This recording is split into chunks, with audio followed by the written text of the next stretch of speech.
He thought he was buying a worker for his lonely cabin, but when the woman lifted that sack, he realized he'd just bought a miracle, or a mystery that could break him forever. Red River Valley, Dakota Territory, October 12, 1887.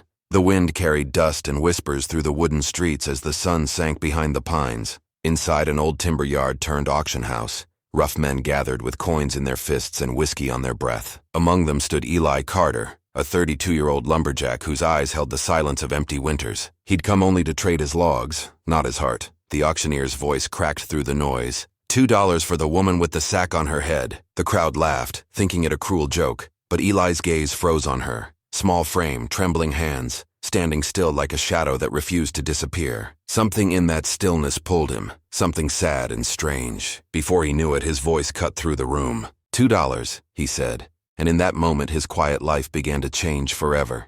The room went silent after the hammer struck, and the sound of it echoed like thunder against Eli's chest.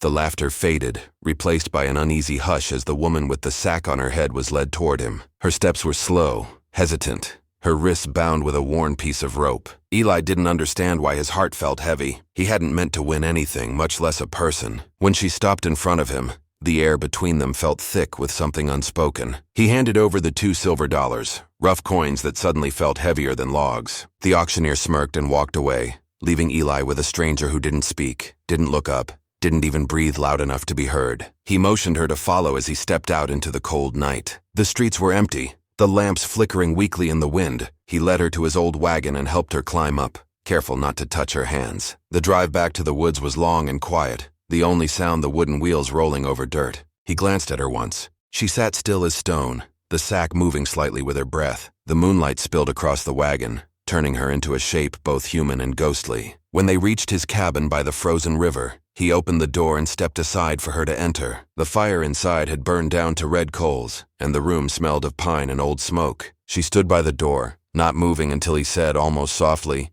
"You can sit." She nodded but didn't speak. He poured water into a kettle, pretending not to notice how her shoulders shook as if she feared even the sound of boiling water. He placed a bowl of stew on the table and sat across from her. Minutes passed before she reached for the spoon, her fingers trembling. Under the sack, her voice came faint and unsure. "Thank you." It was the first word she'd spoken, and it struck him deeper than any sound he'd ever heard. Something about her tone carried pain older than time. He wanted to ask who she was, but the weight in her silence warned him not to. Later that night, he lay awake on the floor by the fire while she rested on the bed, still wearing the sack. The storm outside grew stronger, howling through the cracks of the wooden walls. Eli stared at the ceiling and wondered what kind of life could lead a woman to be sold like that, hidden from the world and herself. Somewhere between the thunder and the wind, he made a quiet promise he didn't understand, to never let her be hurt again, no matter what it cost him. He didn't know her name, but for the first time in years, he didn't feel alone. Morning crept into the valley with pale light brushing the tops of the pines, and Eli rose to the sound of soft footsteps moving across the wooden floor. She was already awake, feeding the fire, her movements quiet but sure, as if she had done this all her life. The sack still covered her head, tied neatly at the neck, and Eli pretended not to notice how carefully she adjusted it whenever he looked her way. Days turned into weeks, and she never asked for more than what was given. She cooked with patience, chopped wood beside him when needed, and mended his torn shirts with steady hands. In silence, the cabin felt less hollow. Some evenings, when the wind howled through the valley, she would hum a tune, low, broken, yet strangely comforting. Eli never asked the words, but each note stayed with him long after it faded. Sometimes he caught himself watching the way her shoulders moved as she worked, strong yet delicate, or how her fingers lingered near the flames like someone unafraid of heat. He began to wonder what kind of face hid behind that rough burlap cloth. What story had burned itself so deep she couldn't show the world? Once, when he came back from town, he found her sitting by the riverbank, her sack slightly lifted, and sunlight touching the edge of her jaw. She turned before he could see more, fear flashing through her movement like a wounded bird. That night he lay awake again, staring at the ceiling, hearing her whisper prayers under her breath, soft words he couldn't make out except for one name she kept repeating. Throughout the next morning she spoke more than usual, asking if the snow would fall soon, and if he needed help sharpening the axe. Her voice carried a strange warmth, cautious but genuine, as though each word was a step on fragile ground. Eli nodded and handed her a whetstone, their hands brushing for a moment. It was then he noticed a small silver locket around her neck, half hidden by the sack's edge. She saw him looking and quickly turned away, clutching it to her chest. He didn't press her, but something inside him stirred, a quiet ache mixed with curiosity and guilt for wanting to know more. The forest grew colder, the sky heavy with gray clouds, and each night she added more wood to the fire before curling up beside it, her back to him. Sometimes she shivered in her sleep, murmuring fragments of dreams he couldn't understand. Eli would rise quietly and place another log on the flames, watching the light dance across the sack that hid her secrets. In those moments he realized he wasn't haunted by loneliness anymore. He was haunted by the need to understand her. Every breath she took, every quiet glance, became a question without an answer, and though he didn't know it yet, the truth waiting beneath that cloth would soon change everything he believed about mercy, pain, and love. The storm rolled in without warning, thunder splitting the night like an angry drum as wind screamed through the pine trees and rain beat against the cabin walls. Eli rose from his chair, the firelight flickering over his rough face, and saw her sitting by the hearth with her hands clenched around the small silver locket he'd noticed days before. The sack on her head shifted slightly as she trembled, her breathing uneven, almost as if she was fighting tears she couldn't allow. He took a careful step closer, his boots creaking on the floorboards, and said softly, "You're shaking. Are you cold?" She didn't answer. The thunder cracked again, and this time she gasped, pressing the locket against her chest so tightly that her knuckles turned white. Something in the way she held it, so desperate, so broken, made him ask the question he'd carried for weeks. "What's your name?" The words hung heavy between them. She froze, and for a moment only the sound of rain filled the room. When she finally spoke, her voice came out thin and fractured, like glass breaking in the dark. "Clara? Clara Mayfield." Eli's heart stopped. The name hit him like a strike of lightning. He'd heard it before, years ago in town, when a preacher's daughter vanished after her family's church burned to the ground during a winter storm just like this. He remembered the wanted posters, the talk of tragedy, the endless searching. He stared at her, his throat tightening as the pieces began to fit. "Clara Mayfield," he whispered, almost afraid to believe it. She turned toward him then, the sack still hiding her face but her voice steadier now. "I didn't mean to live," she said, her words trembling through the sound of the storm. "I thought the fire had taken everything. My father, my mother, my name."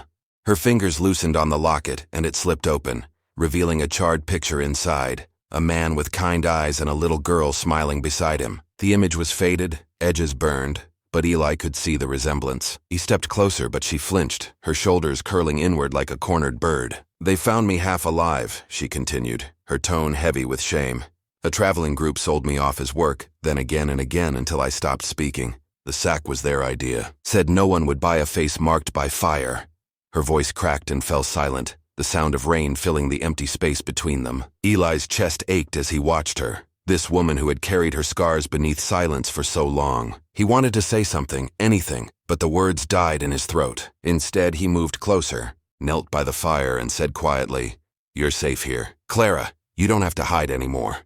The storm outside raged louder, but for the first time since he'd met her, the silence inside the cabin felt warm instead of lonely. She didn't answer, yet somehow he knew she'd heard every word. The fire burned low, its glow soft against the cabin walls as the storm outside slowly drifted away, leaving only the whisper of rain against the roof. Eli sat by the hearth, his eyes on Clara, who still clutched the locket as if it were the last piece of herself she could hold on to. The air felt fragile, heavy with the truth she had finally spoken, and he could see her wrestling with something deeper, something that had waited too long to be freed. Her fingers trembled as she reached up, hesitating before touching the edge of the sack. "You don't have to," Eli said quietly, but she shook her head, her voice faint yet steady. "You should know what you've brought into your home."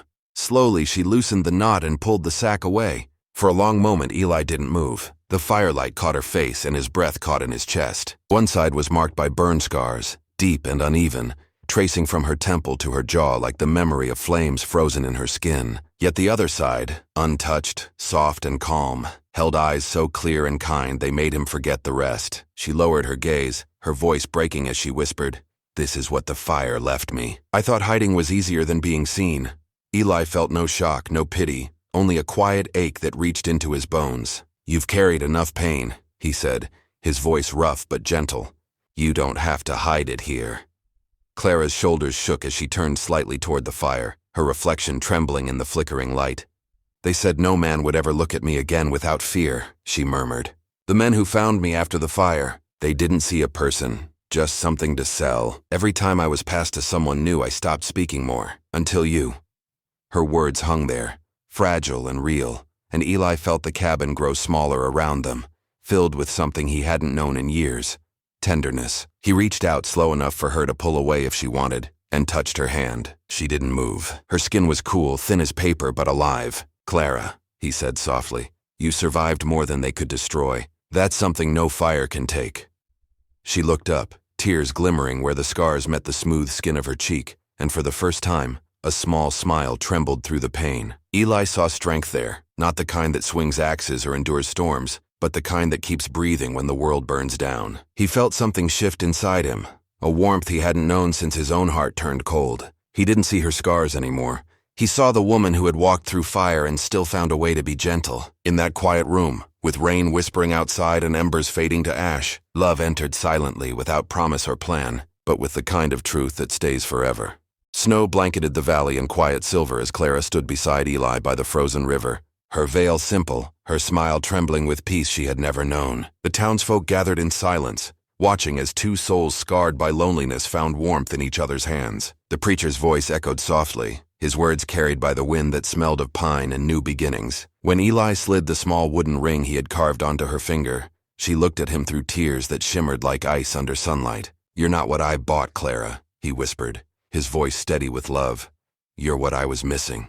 She smiled, her scars glowing faintly in the pale light, as if blessed by the earth itself. The ceremony ended, and as the snow began to fall, the old sack drifted down the river, turning slowly, disappearing beneath the current, taking the past with it forever.